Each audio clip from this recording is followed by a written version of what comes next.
Welcome to another edition of Crime Time with DutyRon. I am a retired New York City police detective with 20 years of law enforcement. And if you like all things true crime related from a police perspective, please hit the subscribe button, hit that notification bell so you will get all things DutyRon when I go live or upload another video. And I want to say a special thank you to my Patreon supporters, the channel members, and all of the folks who positively interact in all of these very sensitive live streams. We are a community that is great because of the users, the folks like yourself that contribute to this community. And I say thank you. I give thanks and praise on behalf of myself and Ed Wallace. We appreciate you. Tonight, we have a really, really star-studded lineup. We have a lot of really great professionals. Before I get into it, we have the positive confirmation of the human remains recovered in Florida yesterday. Brian Laundries, it was dropped around 5 o'clock or give or take some time this afternoon by the FBI here in New York time. They had positive identification through dental records of the remains recovered at the reserve. We're going to show you just a tad bit of media. And again, I get that everyone has their thoughts and opinions. I want you guys to be able to express those thoughts and opinions in a respectful way. So thank you to everyone for expressing it, but doing it respectfully. I'm going to play just a little bit of media that's coming straight out of New York, because don't forget, this is not just a global story. This is originating in New York. These two, Gabby Petito, Brian Laundries, grew up out in Blue Point, Long Island. So let me just play a little media for you folks, and we'll get right into it. Anna, thank you so much, Lily's mom, for the $50 super sticker. I greatly appreciate it.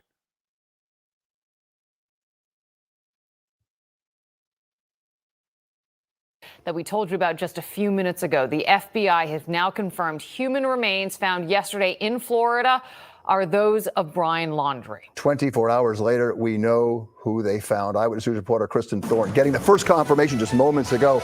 She joins us live with the breaking news. And Kristen, so many questions now still unanswered. Absolutely. Bill and Liz, we were told just an hour ago by the medical examiner down there in Florida that it was going to be several more days before they were able to identify these remains. And then 15 minutes ago, we received confirmation from the FBI that the remains in Florida that were found yesterday are that indeed of Brian Laundries. This is the tweet that the FBI put out just a short time ago, saying that a comparison of dental records show that human remains found in the Carlton Reserve are that of Brian Laundries. Just before that, I received this text from the Laundrie family attorney, Stephen Bertolino, saying Chris and Roberta Laundrie had been informed that the remains found yesterday in the reserve are indeed Brian's. We have no further comment at this time, and we ask that you respect the Laundries' privacy at this time. You know, Bill and Liz, this is really the end of one part of this story that has captivated the country over the last month. Here you had this young, vibrant couple in love, originally from Long Island. They put aside all their belongings and things and quit their jobs, got into a van to travel and see the world. And this is now how the story has ended.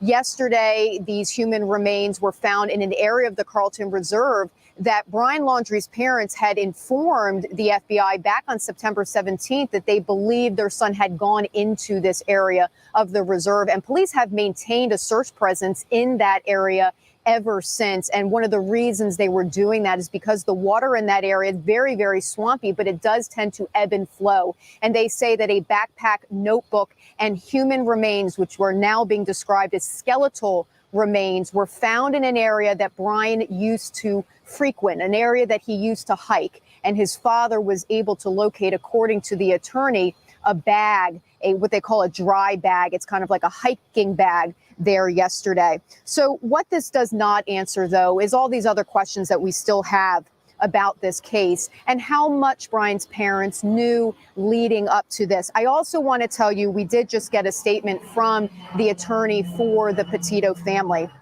And he said that Gabby's family is not doing interviews or making any statements at this time.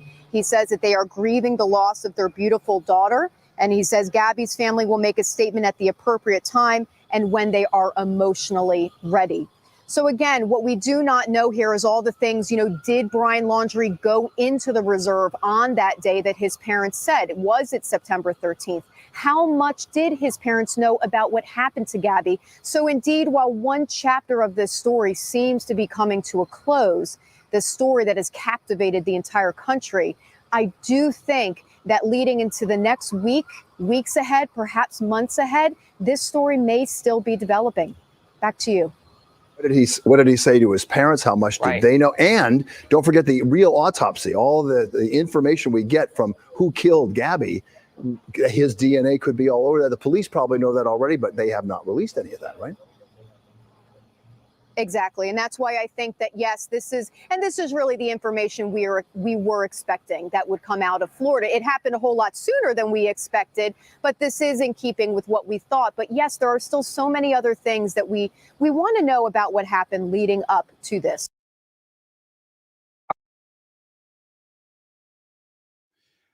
Okay, folks, there we have it. I just wanted to play that for my folks that are outside of the United States that are not getting this kind of information. So this is for my folks that are outside of the country. Joining me as a co-host and a frequent flyer of Crime Time with DutyRon is forensics expert, retired first grade detective Ed Wallace. He retired out of the New York City Police Department's Crime Scene Unit, and he is here to join us tonight. Thank you, Ed, for taking out time, your busy schedule. Thank you. Thank you, Ron. Good evening, folks. Yeah, so we have some great guests here tonight. Barbara Butcher has taken the time out of her schedule to come and join us tonight. This is breaking news. We didn't expect the answers so quickly. I just wanted, before we bring on our two guests, just to get your what was your feeling of these positive identification coming out so quick? I just did a live today from my mobile, and I said that it may take a day or two. We may not know until Monday or Tuesday. Just a quick thought on that before we bring in our guests. Yeah, and as the news reported, just 15 minutes before the actual identification was released by the FBI, the medical examiners down there said that it would take a couple of days as well. But they got to work right away, and I'm pretty sure they already had, in preparation for this potential, they had Brian's perimortem, or antemortem rather. No, sorry, perimortem, which means before death, his medical records from his dentist, his x-rays and things of that nature. They already had it and ready to go. And then all they needed to do is get their forensic odontologist on the case once the skull was brought back to the medical examiner's office. Yeah, and I was just surprised that we got it that quickly, but I'm assuming that the parents had that information available. Our first guest joining us is Dr. Larry Dobrin. He's a good friend of Ed's. He's a chief forensics dentist from the New York City Office of the Medical Examiner, the chief medical examiner. I'm going to bring him on, and I'm going to let you do a little bit more of an intro for him. Thank you for joining, Doctor. Hi there. Nice to see you tonight. Good evening, Larry. So, folks, Larry and I worked together at the Office of Chief Medical Examiner in New York City, where he was the chief forensic odontologist. He was also a faculty member of the Forensic Science Training Program and delivered lectures on forensic odontology. And he's also a forensic dental consultant for the Regional Medical Examiner for the state of New Jersey, as well as Union County Medical Examiner, Union County, New Jersey, that is. He's a forensic dentist for the County of Rockland, New York, Office of Chief Medical Examiner, and a consultant for the Philly Medical Examiner. He's also a member of the Disaster Mortuary Response Team, a federal response team that responds to large-scale disasters of mass fatality, such as the World Trade Center attack 93, 9/11, Katrina, several airplane crashes, such as Flight US Air 405, American Airlines 587, and Hurricane Maria, and so forth, where he helps identify the fatalities by dentistry. Larry, thank you for being here.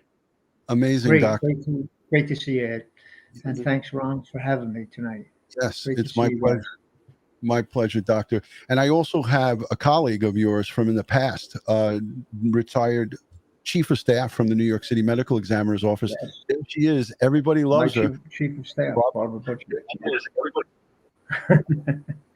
Hey, Larry, good to see you again.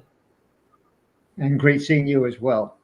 It's been a long time. We were together since at least 1989, 90, right? Long That's time. right, early 90s. Yep. Well, you know, We the did a Brian lot of Laundrie case, cases.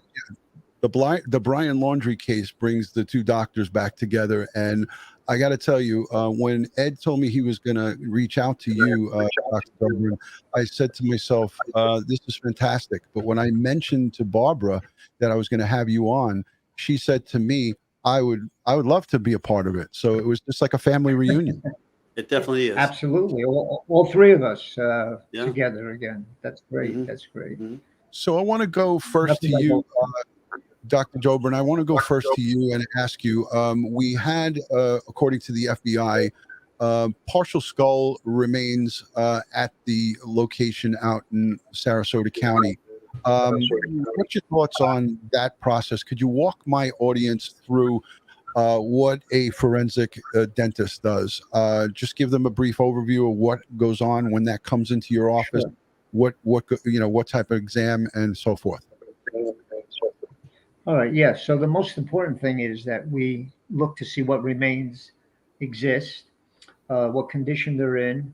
If teeth are loose, we can sometimes put them back in the sockets. But basically, the survivability of dental evidence is so great because it not only can withstand a decomposition, but it can also withstand high temperatures. So in fires, it's great to have.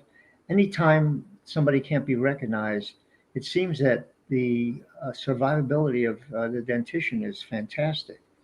Uh, and with that in mind, the first thing we do in our what we call our postmortem examination is examine the teeth. We chart those teeth. We chart what restorations they have, what uniqueness they have from other people's teeth. And that is the one great feature of dentistry is that there's so many variables, the types of fillings, the type of anatomy it has, even the root structures, the what we call the pulp chamber. If anybody ever had a root canal, they know about pulp chambers. That's where you get the root canals. Yeah. So there's so many features. Yeah, nobody wants to hear about root canals, I'm sure. But the fact is, there's so many features that we can utilize for identification purposes, even on the situations where people have no cavities, missing, present. There's essentially so many factors. There's 32 teeth, each have 5 surfaces. So those kind of things can be utilized. We can utilize any pathology at the roots of the teeth. We can identify bone patterns that the teeth are in. We can even recognize the sinuses above the teeth. So there's just so many features that make the postmortem valuable for identification purposes. And So now, the first thing we do, of course, yeah, you have a just question. a quick question because it's coming in from the audience. I think it's important. When you have a skull that it may be partial, it's not say it's not all total intact, but you do have the uppers or lowers or partial teeth. Is there any kind of DNA that was taken out of that or no? Well, you don't have to, the fact is that you can actually remove DNA from a pulp of the tooth, the inside of the tooth structure where the nerve is and blood vessels. So you can utilize that for DNA purposes, but then of course you have to do DNA and it does take some time. But before you get to that situation, you have to realize that even if you have partial amount of dentition, if you have a antemortem, that's before death, x-rays and chartings, you can utilize them because again, there's uniqueness. Even getting a root canal will have unique features of that root canal worker. And even fillings have some very unique features as well as various types of restoration. So there's so many things that you can utilize for identification that sometimes there's situations where even maybe one tooth, if it has enough work on it, can be utilized for the identification. that many a time when I only had a limited amount of teeth to observe, as long as I had the ante-mortem to support it. Barbara, any thoughts on your side coming from your end of what you would do in a case like this, where you're getting skeletal remains, you're getting scatter, as we talk about? Anything where you could add into this this conversation? Sure. This is one of those instances where forensic odontology really saves the day. If Brian Laundrie was, indeed in the water or at least partially submerged for any period of time, not only do you have ordinary decomposition and the animal feeding, there's alligators there, coyote, lots of wildlife. But you get the decomposition that occurs in water is something called adipocere or grave wax. It's a substance that sort of grows in the fatty tissues and can obscure the ability to get good DNA from any flesh left. We do know that these were skeletal remains only because of what the police and FBI announced. And the fact that they used cadaver dogs, and as we saw in some of those overhead photographs, the drone video, the dogs were scattered in several different directions, which leads me to believe that there was some scattering of those skeletal remains. So DNA is not going to be anything that is easy and quick to do. Fingerprints, of course, they're destroyed in water and by decomposition. And so forensic odontology, as Larry said, the ability to compare those records from before his death to what we see now in the teeth is aces. And Larry, how many identifications did we make at World Trade Center based on your work in forensic odontology when we had nothing but a few teeth and bone? Yes. And that was in the early days of World Trade Center, before DNA was even at the peak it is now. So we did about 535 identifications in the first 3 months with utilizing dentistry, and all eventually verified by DNA subsequently, as DNA got better and better at doing that process. Because back then, as you remember, Barb, it took 3 or 4 months before we got the DNA results. So needless to say, we were so happy to see those kind of results, that whatever we had identified by dental was verified by the DNA. And that's what I want to ask, is that, there's a lot of people in the chat, and there's a lot of people who are following this case, and this is between the social media craze, the live broadcast like this, the two doctors here, people are saying, we need a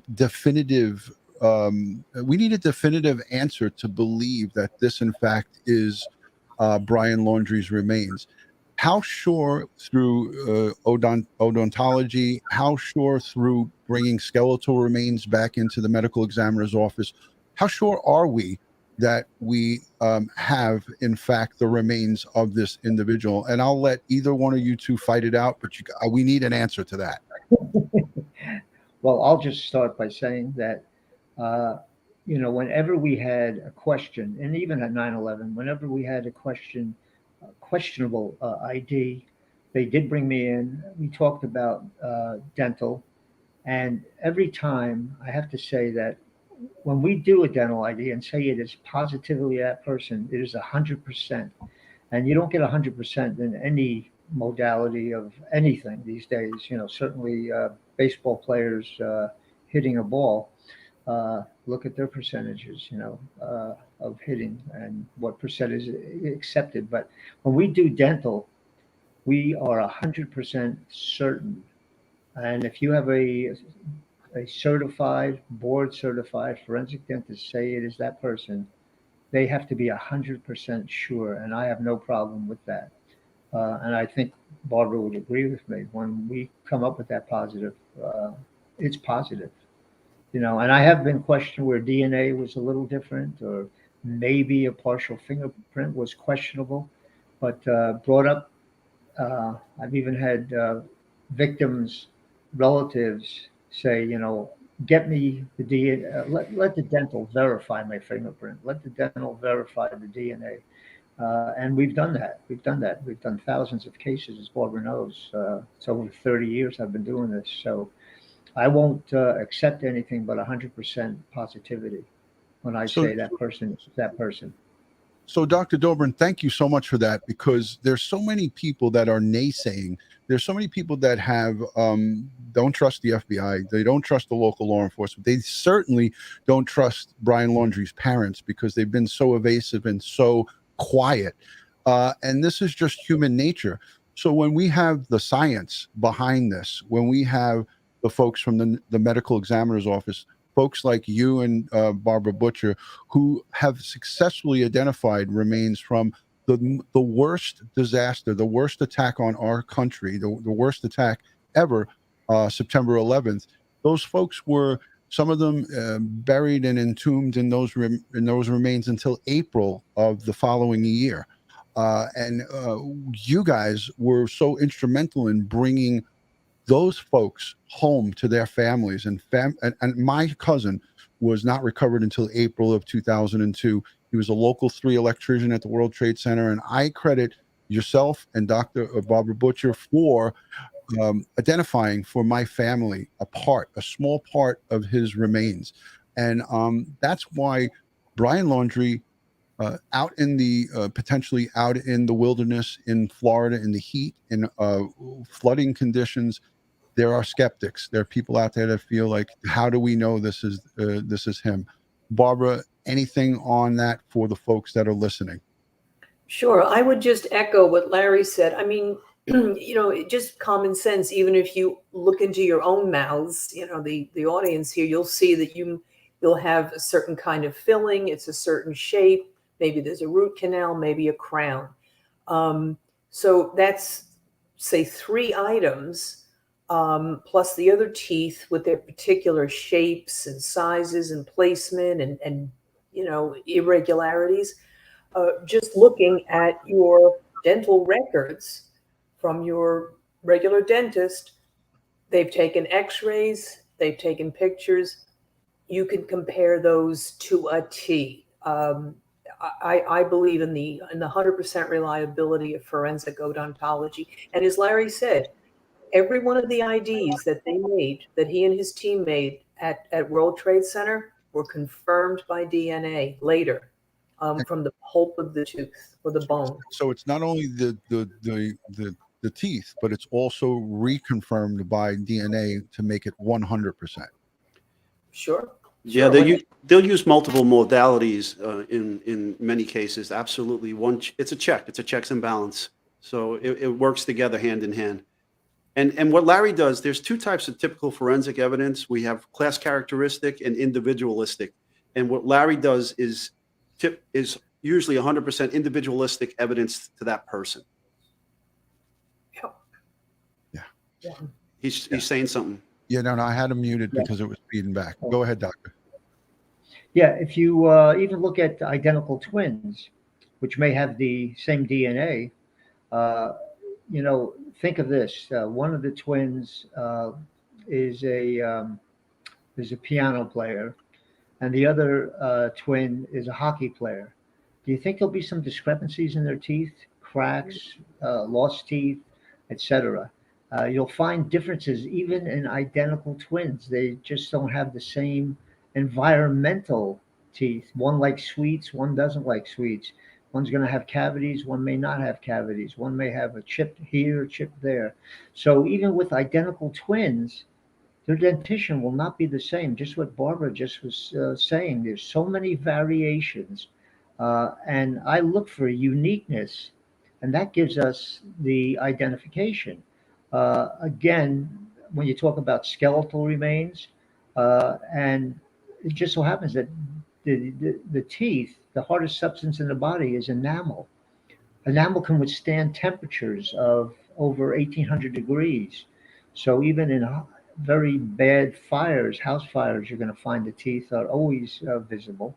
And we've done so many cases. And just a couple of weeks ago, I had a big fire in Elizabeth, New Jersey, and identified the woman by her teeth. She was, according to the technicians who removed her body from the fire, they said it was one of the worst cases they've ever seen. Well, I have to tell you, her teeth were intact. They were still intact. Yeah. And the ID was made in a day, in one day. And if you look, yeah. and if you study history and you look at the horrific events of the Holocaust and you see what's left inside those crematoriums, a lot of teeth are in there. Yeah. Absolutely. Absolutely. Just think. Barbara, I know your time is limited with us, so I want to ask you some quick questions here. Being that we have known right now partial skull and teeth recovered, they're not giving us any more information on what other items were recovered. We saw the crime scene that looked like it was very vast. It branched off of the concentrated area. I'll show it later on in the live stream, the overshot from a camera on a helicopter. Now, Barbara, folks want to know the cause of death. Of course, we won't know that until they release it. But when you have skeletal remains, what can you look for to make identification of did he hang himself? Did he shoot himself? Did he stab himself? How would we determine that from a skeleton? Well, if the rest of the skull is found, we don't know how much they have. And if he indeed did shoot himself, you would see a bullet hole in the head. However, does that mean he did it or someone else did it?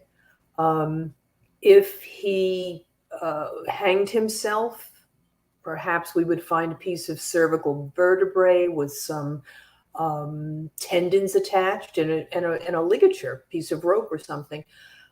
We're just not going to know. I think that's, the sad thing is there's no justice. This is a terrible tragedy, a completely senseless death of two young people. And I think there's going to be more unknown than known, especially in Brian's case. With Gabby, we did know about the strangulation, presumably because of a hyoid bone. That's only presumption. Right. With Brian, we just may never ever know.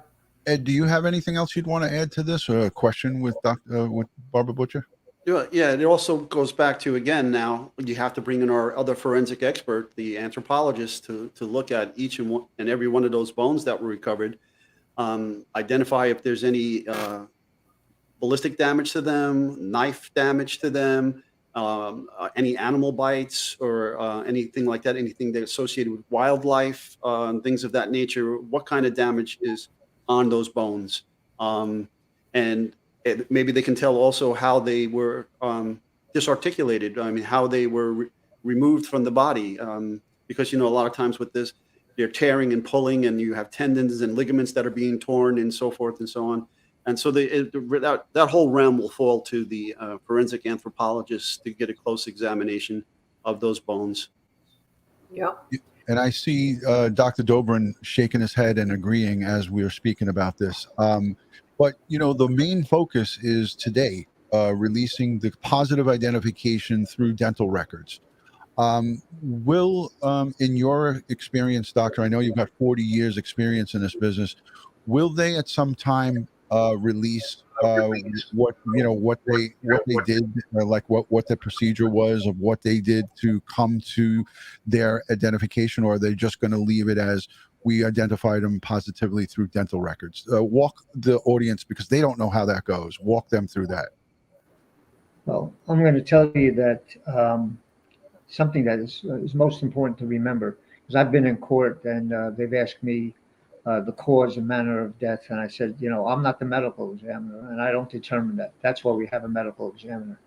When the medical examiner gets my information, what I've put together, comparing the ante-mortem, which is when they were alive, the dental records I receive, and the post-mortem, which is what I view and chart and take x-rays on and do a thorough investigation.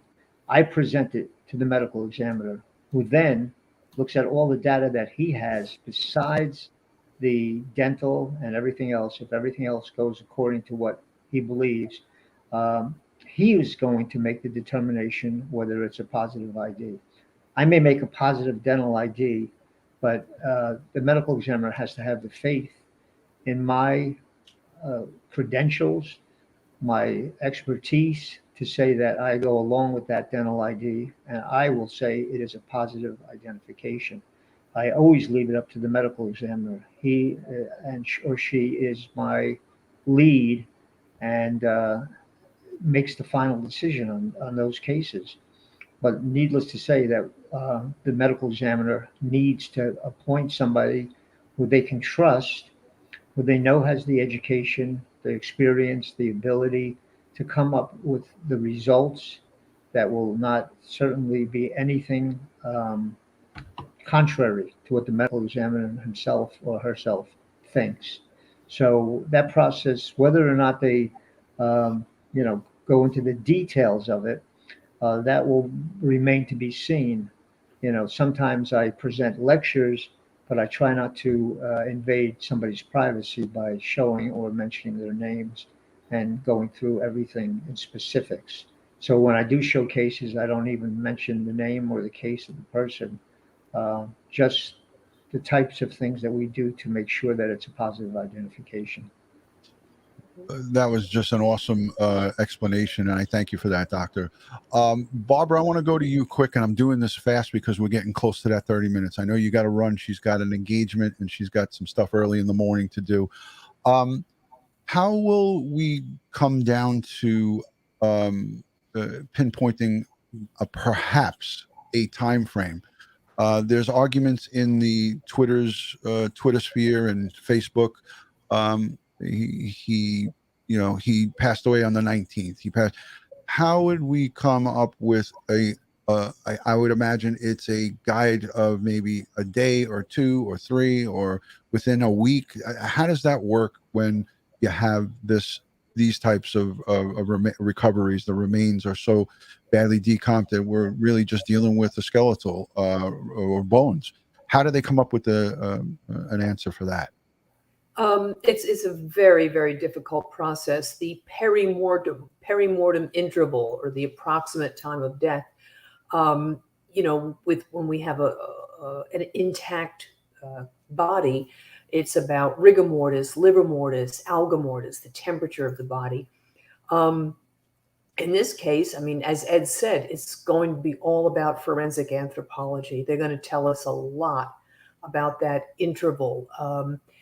You have places like the Body Farm in Virginia, where they study every single environmental factor in order to see what happens to a body outdoors over time under certain weather conditions. And they have scientists who specialize in doing nothing but determining long-term time of death. So between entomologists, those who study insect activity, the forensic anthropologists who study the condition of the bones and any remaining tissues, the medical examiner, and whatever contributing scientists will be called in on this, they will come to some rough determination. Now, certainly, if it's completely clean, scattered skeletal remains, that gives you an idea that it's been some time. There may be some tissue there. I'm kind of tending to doubt it. Given that he was in the water, I assume there are fish there too, which eat flesh quite quickly.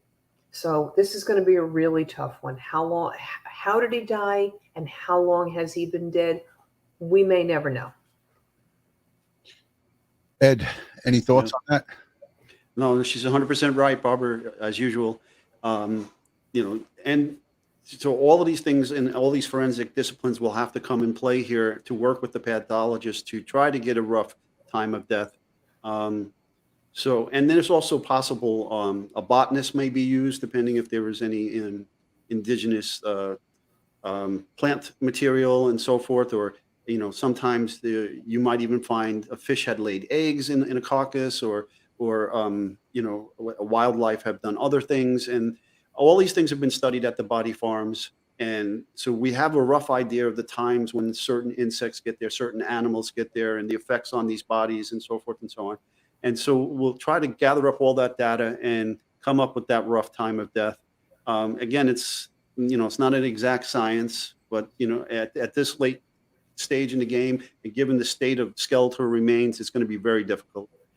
And I think we also are all under an agreement, including Dr. Dobrin, that if he was killed by an animal and there was evidence that indicated that, it would be something that perhaps could be seen from skeletal remains. If if a large animal or something got a hold of him and that was led up to his demise, then I'm sure that there would be something there. But it's not a guarantee, because nobody knows. We have, unfortunately, the unknown to try to figure out. So it's difficult at best. Yes, sir. Absolutely. Hey, Barbara?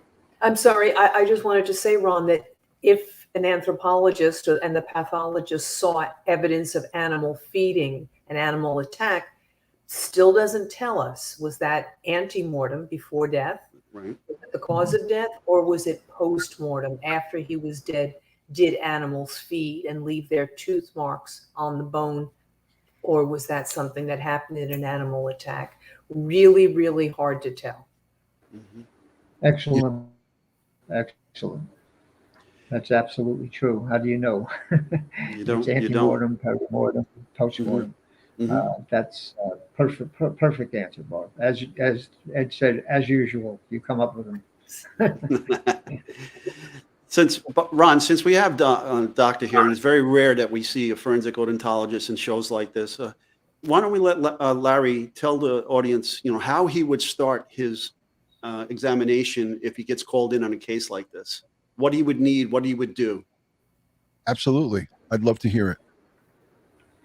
Well, like I said before, the first thing, of course, is look to see what's available.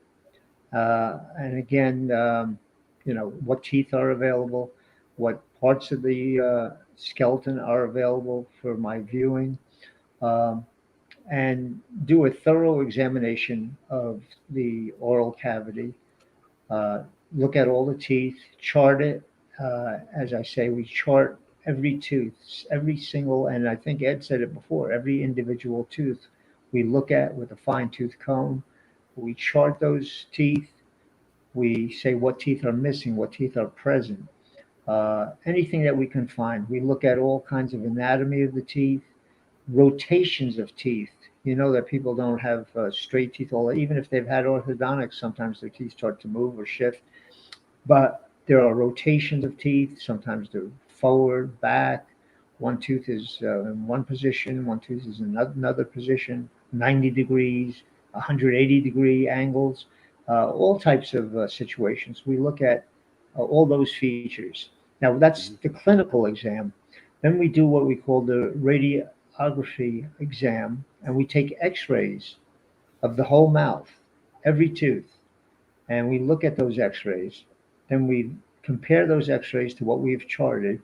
In case there's something we haven't seen visually, we may see it on the x-rays. And that goes for all the anatomy of the teeth, the pulpal chambers where the nerves are, the root shapes. Sometimes there's curved roots. Sometimes there's straight roots. Sometimes there's bifurcated roots. That means, double roots. Where are those roots in relation to the sinuses that we have? We have maxillary sinuses as well as nasal.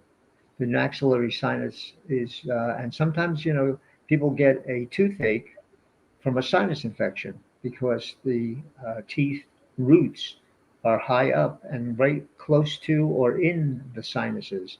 So we see those positions, and those are unique too. The sinuses are unique, and identifications are done by sinuses. So those things are important. Plus, what I said before, the bone patterns. The teeth are in bone, and there's what we call trabeculations, and that's patterns in the bone. And those patterns vary in individuals. And there's pathology. Sometimes there's a little cyst underneath a tooth. Anything can be utilized for identification purposes, and we utilize them. And some of the things that we don't see, like an impacted wisdom tooth, you may not see it visibly in the mouth, but we see it on the x-ray. So we make sure that those x-rays are good, and we get them back and see. One of the cases I did recently, we had, not only did we see those types of situations, and extra teeth, sometimes there's extra teeth, but I was able to see where the person was probably punched in the mouth, and I saw a fracture in the jaw that would be simulate a actual punch to that person's face. So we knew that she was actually attacked. So these are the various things that we do in an examination and to try to help the medical examiner. We may even see signs of old fractures in the jaw. Somebody was punched in the mouth, they had their jaw repaired, and they put in a little metal plate. So you may see those. We see implants. We see crowns, caps, and Barbara kind of mentioned it too. Everybody's got something different in their mouth, especially these days with cosmetic and certainly with implants and everything else. There's just so many features that we can see in the oral cavity. And once we get those, and once we've done our post-mortem, then we look for the ante-mortem x-rays, when they were alive, what happened. And as long as we don't see any discrepancies, and I have to say this, a person has a large filling done and they don't get another x-ray, and a couple of years later they get a cap on that tooth and they haven't had an x-ray. But I can look at old x-rays and say, as long as the progression was greater, for instance, they had a large filling, 10 years later they have a cap on the tooth, and that's fine. And that's not a unexplainable discrepancy, because I'm seeing the cap on the postmortem side. And I say, well, in those 10 years, she may have had a cap put on her tooth, and that makes sense. But the other way around, no. So in other words, what I'm going to say is this: if a tooth is pulled ante-mortem and it's present post-mortem, it's not that person. Simple as that, because you can't grow back a tooth. And, barring an implant, but that still means the tooth was pulled. This is fascinating. If it's not there, it's definitely, and it's there in postmortem, that's what we call an unexplainable discrepancy and will not let me make a positive identification. So that's how we go into the depth and the detective work in making sure everything makes sense. So that's the process that we go through. And once we get that, we make sure that we present that to the medical examiner. And if they're okay with it, they'll go with the positive identification. I do want to say one other thing. You mentioned the World Trade Center, and there were times that fragments of jaws were found with teeth 10 years later. I believe, Barbara, wasn't it in the sewers that they found some Con Edison manholes. Yeah. Yeah, Yes. Con Edison manholes. Okay, so think about this. 10 years later, I'm looking at this fragment of a jaw with teeth in it, and I look at the ante-mortem, and those teeth were the same as 10 years previously. And when you say 10 years in New York City, we're talking about 4 seasons of weather, right? Wow. We had winter. Shall I go through the 4 seasons? See if I can remember it. Summer. We know them, doctor. We know them. You know them, thank God. Okay, so, but the point is, that's 40 seasons of weather. Okay, 40 seasons of weather. And for me, again, it's so amazing. Even when I look at it today, I say 40 seasons, and those teeth are the same as when that person had perished. So, that's the survivability. The same fillings were there, the same structures were there. So that's why I say when it's a positive dental ID, and Barbara had said it as well, then it's positive. There's no doubt. No doubt I in gotta my mind. say, Doc, this is fascinating, and our audience would. I know I didn't even know any of this stuff, and I worked in fugitive, so I was in the fugitive enforcement division, so I never got really an education on this side of it, and to me, it's fascinating. I know the folks listening at home, they have a tremendous respect for this because this is so right in the forefront of what we're looking at right here. But Barbara, I know that you had to go. I know you're limited with time, so I'm gonna let Barbara get out. I owe her 15 minutes from the next live stream. So Barbara, much love and respect from me and the whole Crime Time with DutyRon channel. We greatly appreciate you, and I know Larry, it was great. Dr. Dobrin, was great to see your colleague here join us.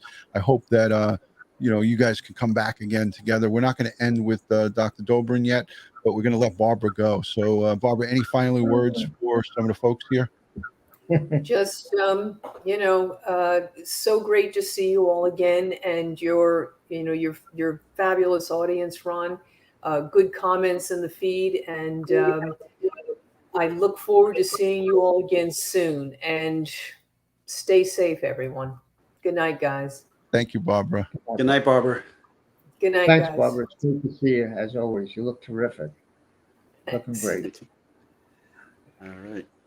Wow. So Barbara Butcher has been on this show quite so many times and has covered so many different cases with us, Dr. Dobrin. It's a true honor. And I want to, if it's okay with you, I want to go to the chat and pick some questions out for you because we have our final 15 minutes of the show here. I'm just getting a little feedback from your mic. Don't worry about it. I have you on mute so nobody can hear it. But when it's time to talk, I will unmute you. So I want to go straight to the chat if it's okay with you, Doctor. I just want to get your approval to get some questions. Excellent. Great. Thank you, Doc. Thank you. All right. Let's look over at the chat, and I'm going to go through them. I'm going to first look at my private chat.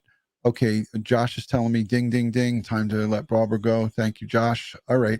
We're going to look at the chat. Anything in relation to the recovery of and the positive identification of Brian Laundrie via his teeth. So let's look quickly in the chat here. What about false teeth? So here's one for you, Doc. What about the false teeth? Missing, Dr. Larry. Anything about false teeth? Well, if people have false teeth, obviously, unless they have a denture, and sometimes dentures do have the name of the person inside or a social security number, and some states require that be put in when people get false teeth. But needless to say, they're not the greatest for evaluation because they're just acrylic and don't have the ability to have the radiographs as we do. But that being said, you may have, again, the sinuses to look at, the bone patterns to look at. We always take x-rays, even in situations where there are false teeth. And in other words, no teeth. It's a dentulous person. But we look at the ridges, the patterns, the way that the bone is, and in relation to their sinuses. And we utilize sinuses sometimes in those kind of situations. We even see patterns on the roof of the mouth of skin, what we call rugae, which is on the roof of the mouth, that you can all see those little bumps and everything. And they're very selective too, as far as identification goes. So, if we have an antemortem that we can utilize, then we can utilize the edentulous mouth for identification. Fantastic. Thank you for that, Doctor. I'm going to scan on the chat because there's a couple of more really good questions coming through. Ed, if you have anything that you've seen, here's a super chat that came through. Dr. Dobrin, are you saying the identical twins are born with identical teeth and it's and it is environmental that changed the teeth over time? Thank you, Sherilyn, for that question. That's a great question. That's a very good question. So it is true that they should have the same teeth, identical twins should, but environmental factors will play a role. Not only what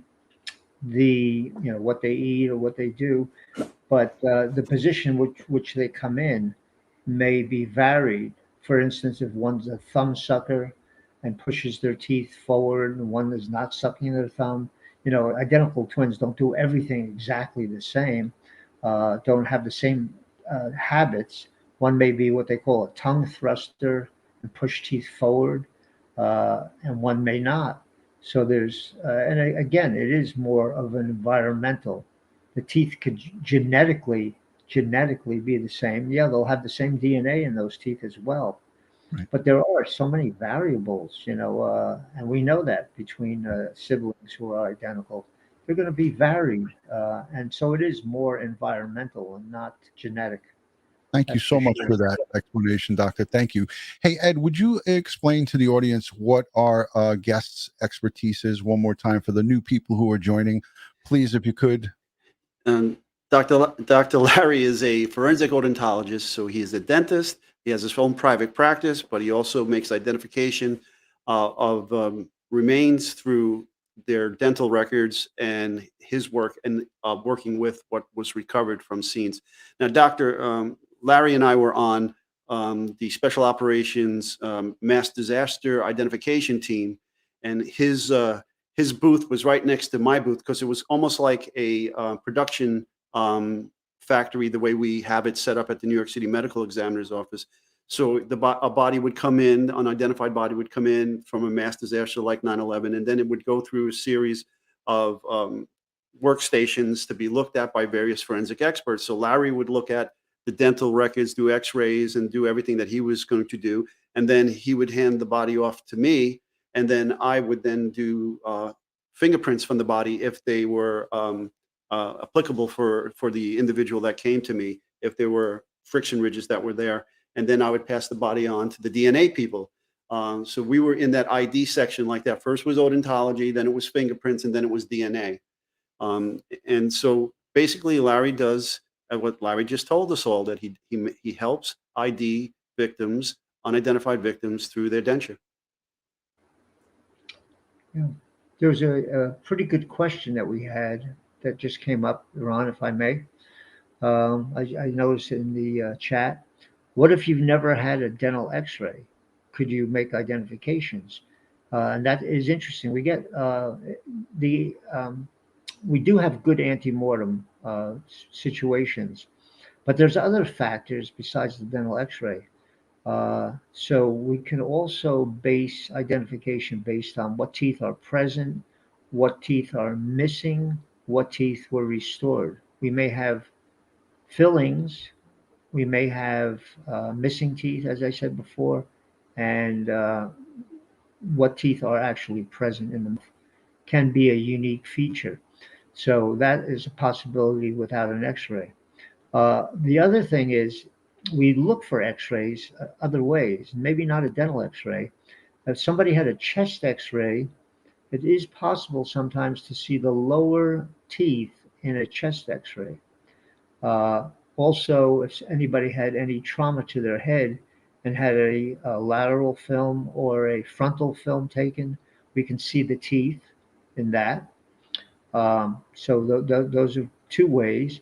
There's another situation, and I had this myself with a case. We had a body that was discovered in a river. It was pulled up. There was no way to recover a antemortem x-ray. The family couldn't find one. No dentist had one. But I noticed something was in the eye of the drowned victim. And I looked, and it seemed like there was some type of implant or trauma to the eye of that person. And I asked the parent, has this person ever had an eye injury? And they said yes. He had a very bad eye accident, and we had to get an MRI at an eye bank. And I actually recovered that MRI And in that MRI, you could see the teeth.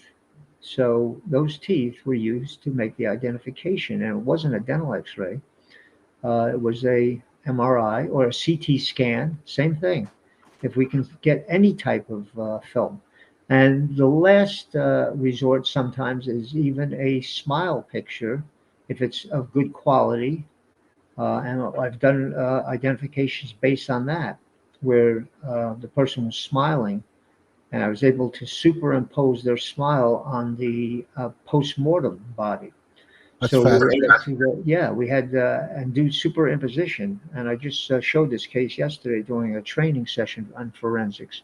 Wonderful ways. There are other ways uh, of people who have not had a dental X-ray, or you can't find a dental X-ray. So we utilize every modality we can to make that identification, and make So sure that it's a good one. Doc, here's a question, and I don't like to throw these kind of questions out there, but Brian R says, "Hey, doctor, has there been anybody that you couldn't identify?" Yes, there certainly was, and it happens all the time, not just one in a million, but it does happen. And if we, as I say, if I don't say it's a positive ID, then that's because I can't. The evidence is not good. We go by evidence. You guys know that. Nobody knows it better than Ron Yeah. and Wallace here, because evidence. Is it good evidence? If it's not good evidence, then I'm not going to make an identification. Then I say to them, well, resort to DNA or fingerprints, try something else. You know, listen, there are probably the majority of identifications in this country are done by the next of kin. We all know that. The next of kin comes up with it. But that's not always too reliable, especially in a trauma situation. The next of kin may be so upset that they're really not looking so well at the individual's, whether it's the body or a picture of the body. We know that, and Ed knows that. Sometimes the person is so traumatized, they'll shake their head and they'll hold their hand over their eyes and say, "Yeah, that's them. Oh, that's my son." Well, I'll I've give you seen an that. example.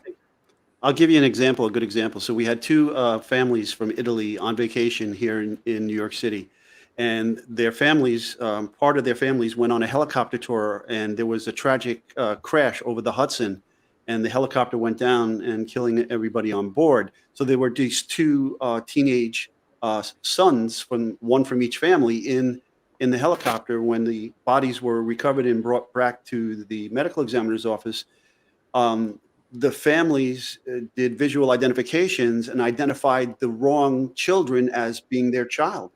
And so one family said, "Okay, that's my child," and the other family said, "That's my child." And then when we got their fingerprints that were taken when they arrived in the country from Customs and Border, it turns out they had the ID backwards. It was all wrong. They ID'd the wrong children, associated with their family.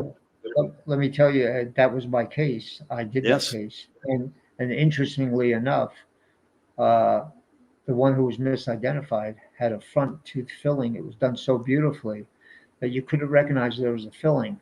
And I insisted on taking X-rays, if you remember, and Yes. saying that let's do X-rays, even though somebody has identified them.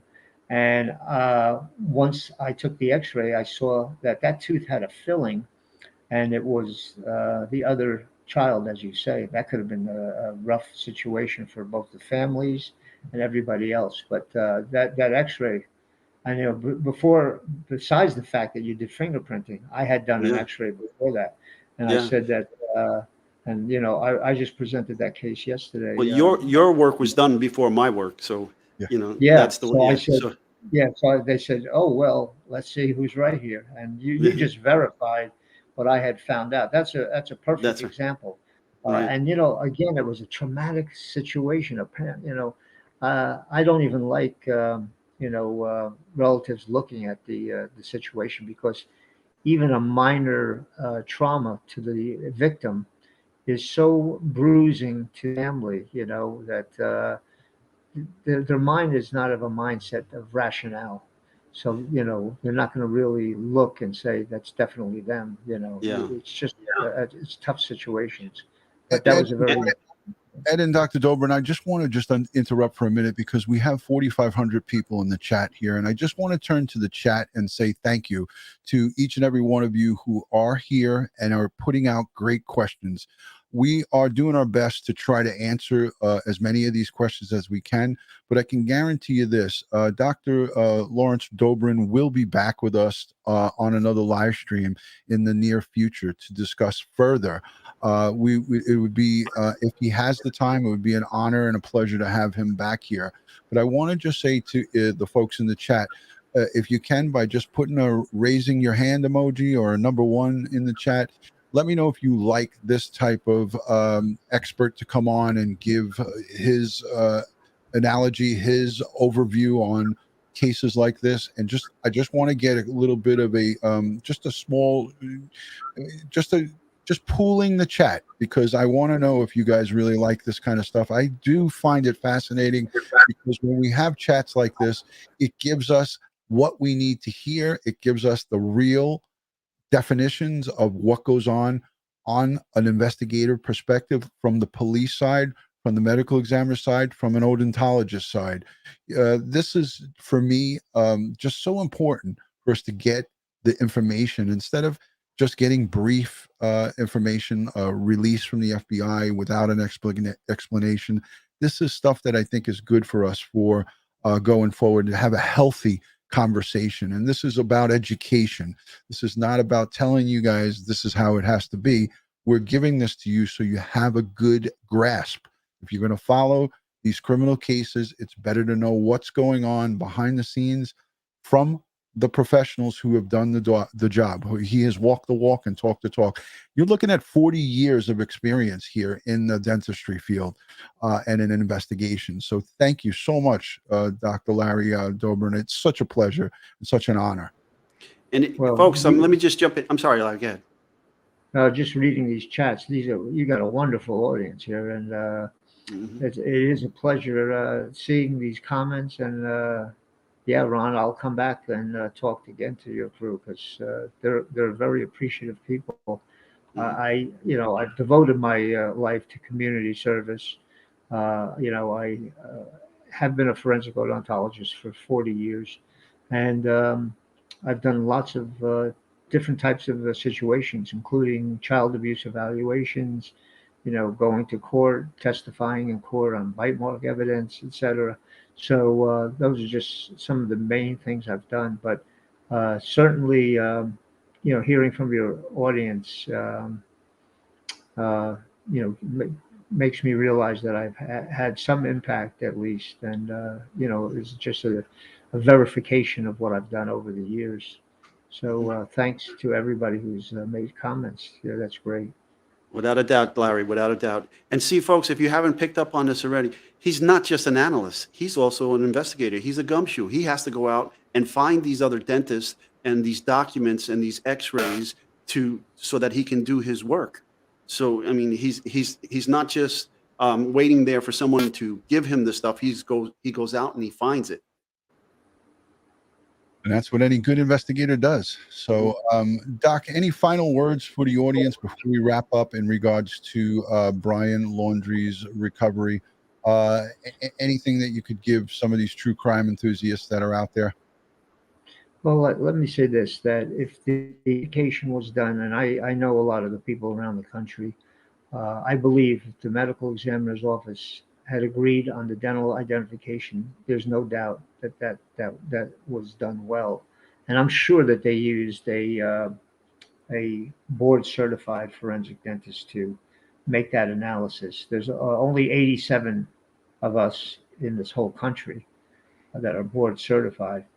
Wow. So if they utilize one of them, that's country? pretty good. In the whole country, 87 board certified. And it doesn't mean that there's not a lot of non-board certified forensic dentists who are very good and know what they're doing. So there's no doubt about it. But as I say, most of the medical examiners have at least one of those board certified medical examiners available to make those final decisions. And my team that I have in New York is a great team, wonderful dentists. They work with me every day. They consult with me. I review all the cases, and they've been right on every time. So, they've had a lot of experience as well. So I thank them as well, and thank Ed, because he was a great guy to work with at the medical examiner's office. Always a help. I even borrowed some of his fingerprint slides, I think, once. Remember, Ed? Yeah, I think you went to Hong Kong. Correct. I was Right. invited to Yeah. Hong Kong for a lecture. Right, the mass And disaster. yeah. And after I spent a few days telling them how to handle a fire disaster, we came back home and they had a fire disaster, and I don't think they used one of the things I told them to do. Their loss. They're lost. Yeah. Mhm. So, no, but it was actually a very unique experience. And they put me in a position of doing a little bit of a fingerprint. And I'm certainly no Ed Wallace, that's for sure. So I try to utilize his stuff. But his expertise is beyond what I know as far as fingerprints, that's for sure. And So you remember thanks that. Yeah, do you remember? Yeah, I was going to say, you remember I put all my slides into Chinese. That's right. That's right. That's right. You did do that for me. Yeah. So I couldn't even read it. Well, Yeah, that was I knew I had a problem. I knew I had a problem for a reason, and that was it. No wonder I don't know Chinese. Thanks, though. That's great. All right. Thanks again, Well, Ron, for having me. it was an honor to have you, Doctor. Ed and I are going to stay on to wrap up, but we're going to let you go. You've given us all of your professional thoughts and overviews, and it's just been an hour of just, I'm in awe of the work that you have done and you continue to do. I thank you from now being a civilian, from a law enforcement professional, retired. I thank you for what you do, what you continue to do. And I'm looking forward to having you back on for some of these cases. And maybe we need to revisit this Brian Laundrie thing somewhere down the line. And it's good to know we have you on board. So thank you, Dr. Dobrin. And we'll see you on the next show. Thanks, Larry. Let me too say that don't forget I'm a NYPD police surgeon for the last 20 years as well. Yes. Honorary police surgeon for the NYPD. Still on it. They still call me on occasion for information. So thank you for I love the NYPD and love you guys. Thanks so much for your service. And we love you right back, Doc. So thank you for that. That's the chief surgeon honors, right? You get that big badge and everything when you. I do have a badge. I have a badge. That's it. Love that badge. I tell you, it's helped me, especially when they see my New Jersey license driving down the streets of New York, and they go, "Oh, here's a guy we're going to pull over." Anyway, thanks, Doc, for joining. Thanks again. All righty, we'll see you. Love you, Doc. Bye. Take care. Likewise. Wow, Ed, I got to tell you, I'm blown away by Dr. Larry Dobrin. Oh my gosh, what an unbelievable wealth of information. As a matter of fact, just for the audience here, and I'm going to go to the chat real quick. Thank you everyone for sticking it out, and all the super chatters and all the folks who put your super chats forward. We didn't get a chance to get to them all because I really wanted to talk with the doctor. I wanted to utilize Barbara and Dr. Dobrin to their fullest. I wanted to give the information that we could give to you in that 1 hour time frame. But I want to say thank you to everyone who has been in the chat, sending the questions, sending the comments. I will revisit the comment section, but I want you to just take a moment to subscribe to this great community. Hit the subscribe button, hit the notification bell, follow me on all things social media, one word, DutyRon. Go over to my website, DutyRon.com, where you will find all things DutyRon. Ed Wallace is going to be with us throughout all of our broadcasts. He's going to join us whenever he can. And, you know, he's bringing folks like Dr. Larry Dobrin on, a forensic odontologist. He has got 40 years of experience in making identifications in the medical examiner's office. That is a tremendous resume. And you know what? For this Brian Laundrie recovery, I couldn't have thought of a better guest than to have Dr. Dobrin on here. So this has just taken Crime Time with DutyRon to just the next level in my eyes, because I was blown away by the things that he was telling us here tonight. And I can't wait to shake this man's hand and meet him in person, because what an honor it is to have him and have him as a part of the show. Ed, you really hit one out of the ballpark today. So Well, thank you. well, let me tell you something. It was an honor for me to work with people of this caliber, Barbara and Dr. Larry and so forth. And in fact, Dr. Larry lives in the town in New Jersey where my cousin is the mayor. So it's a small world, but yeah, and it's all about, educating the audience. So they should know, okay, this is how Brian was identified, and this is what was done.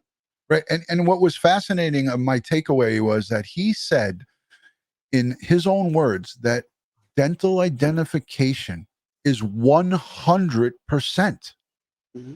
I don't know if we need anything more than that. I mean, that was, for me, that was a game changer, because I didn't even know that. I mean, just think about it from the perspective how unique our teeth become over the years of use.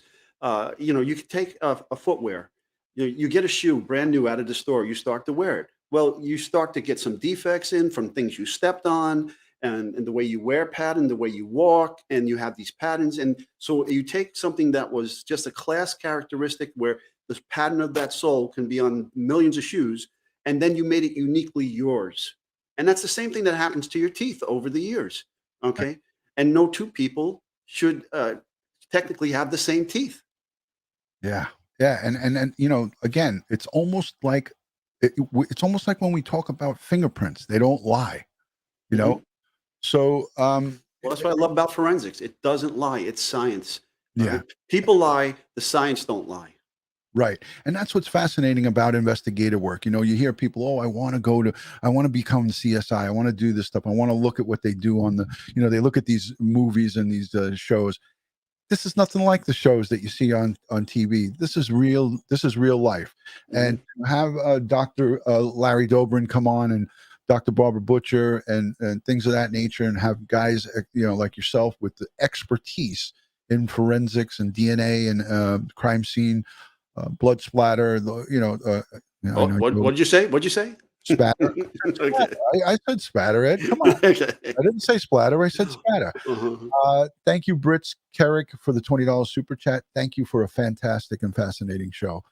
I mean, I don't want to sound cocky, but I really, this one was my all-time favorite with Dr. Larry Dobrin. I mean, he knocked it out of the park for me, because this is on everybody's minds. I hope that, everyone comes back and watches the replay, looks at this show, and gets great information that was delivered from a forensic odontologist. I mean, it just doesn't get any better than that. Hey, Ron, can I have a little fun with the audience now?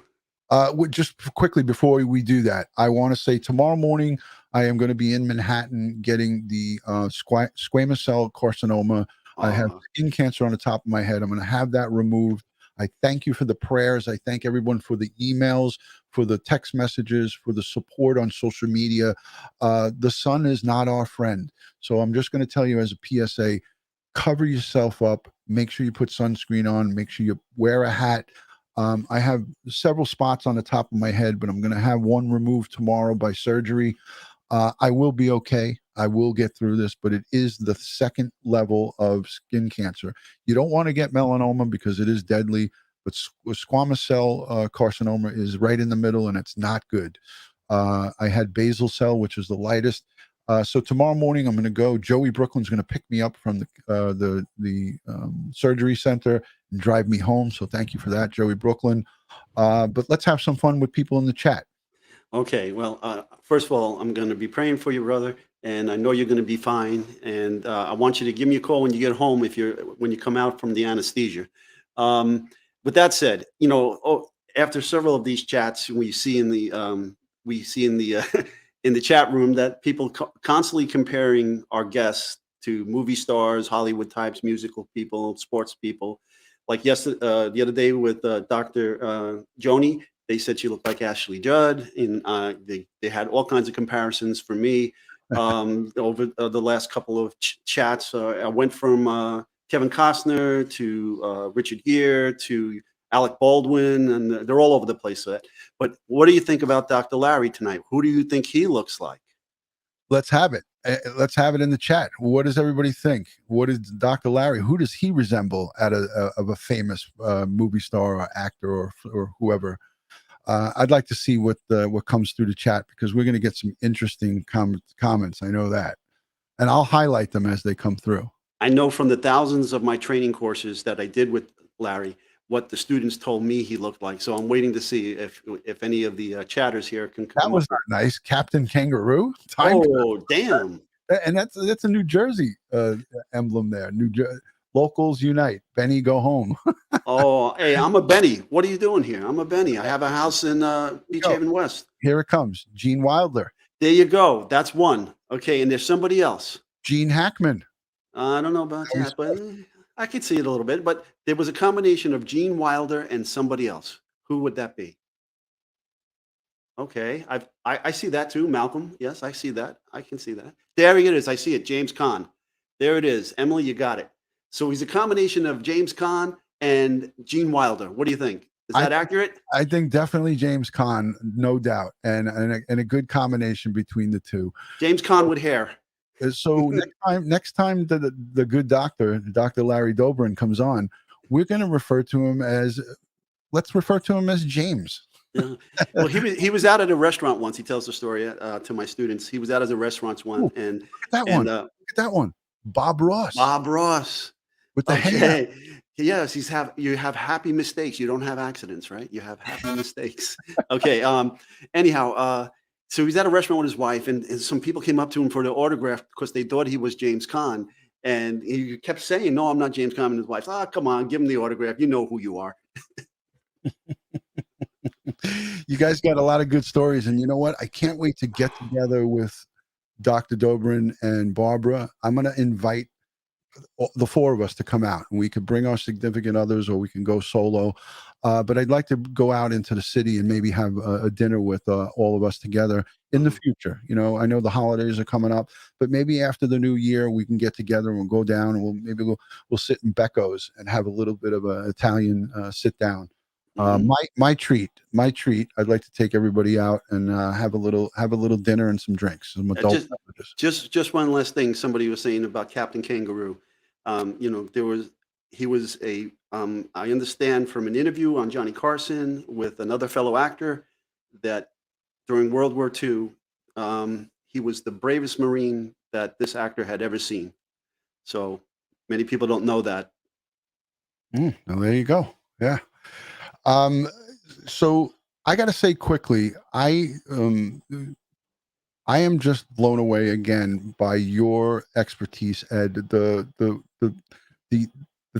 what you bring to the table here for Crime Time with DutyRon is a tremendous bonus to our listening audience. And you know, the comments, the emails that I've been getting about you are just nothing but so positive. And I want to say thank you to the live chatters and all of the people who leave comments at the end of the live stream. It's really, really important to do that because engagement is everything here on YouTube. So thank you everyone for the engagement. I got to get going because I got to get to bed. This old man has got to get ready for his big day tomorrow. So I want to say a special thank you to all of the people who watch the replays, who are here in the engagement and during the live chat. You guys are tremendous and you guys are great. I want to just tip my cap to all of yous and say, as I wrap up all of these shows, God bless the world.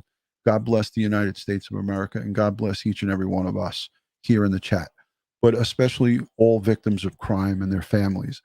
Gabby Petito, the Schmidt family, the Petito family, they need us now more than ever. Let's send them prayers, strength, and positive vibes and strength to all victims of crime and their families. We're not, we want to be inclusive of everyone, and it's hard to talk about every case, and it's just physically impossible to do, but we think about everybody all the time.